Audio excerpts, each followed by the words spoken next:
নমস্কার বন্ধুরা, আমি Soumita. Welcome back to my channel. আজকে তৈরি করব যেটা ছাড়া আমাদের দিন শুরু হয় না, চা। তবে এটা একটু বানাবো অন্যরকমভাবে। প্রথমে প্যানে নিয়েছি 2 টেবিল চামচ চিনি। এটাকে ক্যারামেল করব।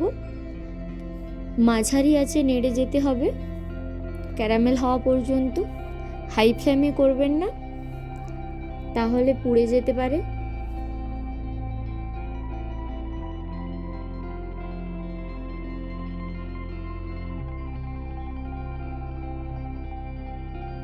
দেখুন, আস্তে আস্তে চিনি গলে গিয়ে ক্যারামেল হতে শুরু করেছে।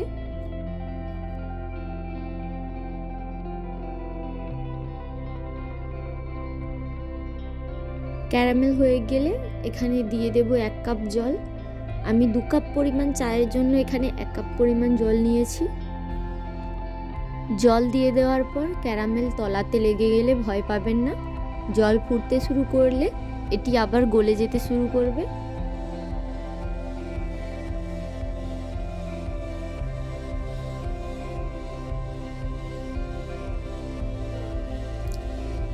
জল ফুটতে শুরু করলে আমি এখানে দিয়ে দিচ্ছি কুচি করা আদা, তেজপাতা, এলাচ এবং দারচিনি।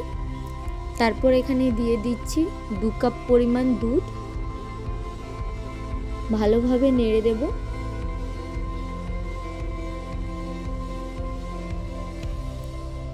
দুধ ফুটে উঠেছে, এবার দিয়ে দেব 2 চামচ পরিমাণ চা পাতা।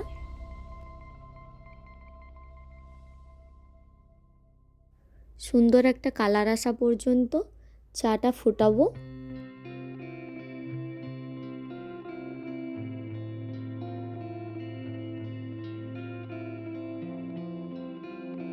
দেখুন, সুন্দর একটা কালার এসে গেছে।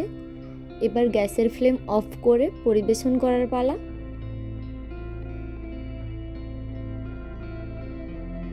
এইভাবে একবার বানিয়ে দেখুন, আশা করছি খুব ভালো লাগবে। ভালো লাগলে অবশ্যই লাইক, কমেন্ট, শেয়ার করবেন। এতক্ষণ সাথে থাকার জন্য ধন্যবাদ।